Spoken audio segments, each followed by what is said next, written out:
चरणमा हामी हाम्रो स्कुलको सिनियर विद्यार्थी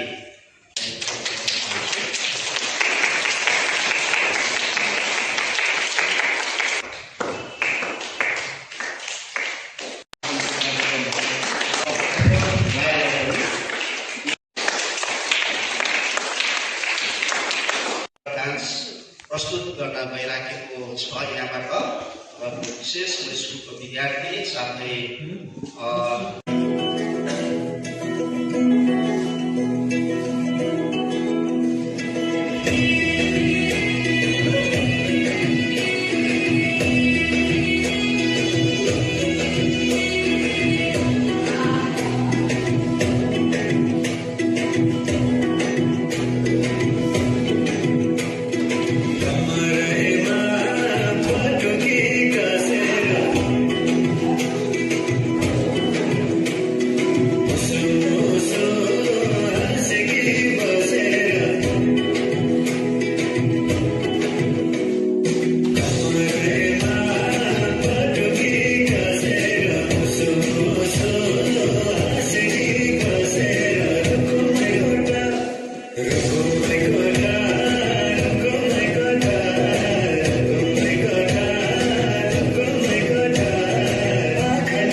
नेपाली साहित्यको ठुलो काम गरेको छ।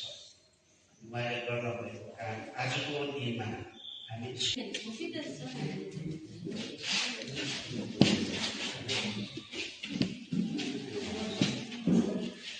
हाँसेर र त्यही दिन भानुभक्त बाटोमा गइराखेको छ कतैतिर अनि घाँसेर उसको मित्रले इनाम खाँदैको देखेर भानुभक्त छक्कै परिरहेको छ। उनले घाँसीलाई सोध्छ, तिमी के गर्दछौ? घाँसीले उत्तर दिन्छ, यो म कुवा खन्दैछु अनि यो कुवाको पानी मेरो समाज गाउँको मानिसहरूले पिउनेछ र पछिसम्म मलाई याद गर्नुहुन्छ। र यो कुरोले भानुभक्तको मनलाई एकदमै छुएको छ। अनि उसले पनि अब म केही गर्छु भन्ने विचार उसले गर्ने भएको छ र उसले पहिलो कविता हाँसीबाट प्रेरणा पाएर लेख्दैछ। उसले हाँसीबाट अर्थ पाएर यो पहिलो कविता उसले लेखेर आफ्नो वासस्थानतर्फ लैजाएको छ। सालदशा नानी गभर्मेन्ट स्कुल पढ्दै दार्जिलिङको स्कुलमा नेपाली कक्षा सुरु हुँदैछ। नेपाली सब्जेक्टको क्लास सुरु हुँदैछ। क्लासमा विद्यार्थी शिक्षकको प्रवेश अनि नमस्कार आदान प्रदान। नमस्ते। शिक्षकले भन्दैछ आज हाम्रो पढ्ने विषय के हो? अनि त्यति बेला विद्यार्थीहरूले भन्दैछ, उनीहरू आपसमा बातचित गर्दैछ, नेपाली ल्याङ्ग्वेज साह्रो छ, हामी पढ्नु एकदमै अल्छी लाग्छ, हुँदैन भनेर विद्यार्थीहरूले भन्दैछ, एन्सर दिँदैछ। अनि शिक्षकले विद्यार्थीहरूलाई सम्झाउने कहानी हुँदैछ, सोध्दैछ तिमीलाई कुन सब्जेक्ट मनपर्छ? कतिले साधारण ज्ञान, कतिलाई अङ्ग्रेजी इङ्ग्लिस एकदमै मजा लाग्छ, साङ्केतिक भाषाको सब्जेक्ट अति नै मनपर्छ। तर शिक्षकले भन्दैछ सबै ठिकै हो, तर हामी चाहिँ यहाँ दार्जिलिङ पहाडको नेपाली जातिहरू हो। अनि हामीले पढ्ने लेख्ने मुख्य बोल्ने हाम्रो भाषा नै नेपाली हो। नेपाली भाषा अमेरिकामा नेपाली बोलेको सुन्छ तिमीहरूले? विद्यार्थीहरूले भन्दैछ सुनिँदैन। यस्तै कारण यसरी नै यहाँ हामी दार्जिलिङ पहाडमा बस्नेहरूको हाम्रो पहिलो हाम्रो विषय चाहिँ हो नेपाली भाषा। हामीले पढ्नुपर्छ। विद्यार्थीहरू खुसी भइराखेको छ र शिक्षकले विषयलाई सुरु गर्दैछ।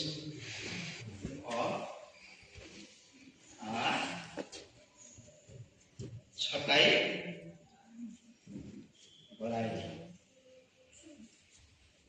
छटाऊ बढाऊ, छटाई ए ऐ ओ औ र स्वर वर्णबाट शिक्षकले सुरु गर्दैछ। तिम्रो नेपाली पढ्नु सजिलो हुन्छ, राम्रो हुन्छ, सुनेर विद्यार्थीहरू खुसी छन्। के छु आज के हो? आज हामी आदिकवि भानुभक्तको जयन्तीमा हामी यहाँ छौँ र हामी यहाँ भएको समयमा हाम्रो एकता, संस्कृति, हाम्रो जाति, वेशभूष हाम्रो लागि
गरेको प्रयास परिश्रम साँच्चै मन पर्यो होला भन्ने म विश्वास गर्न चाहन्छु र नानीहरूलाई धन्यवाद दिने जसले नानीहरूलाई गाइड गर्न भयो, गरिराख्नु भएको छ। तपाईँ शिक्षक शिक्षिकाहरूलाई पनि हामी यहाँबाट धन्यवाद गर्न चाहन्छौँ।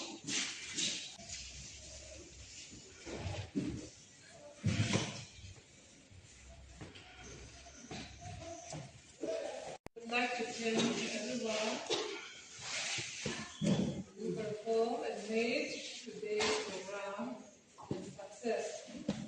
Boys, girls, sir, those who done very well. Thank you so much. A big thank to everyone.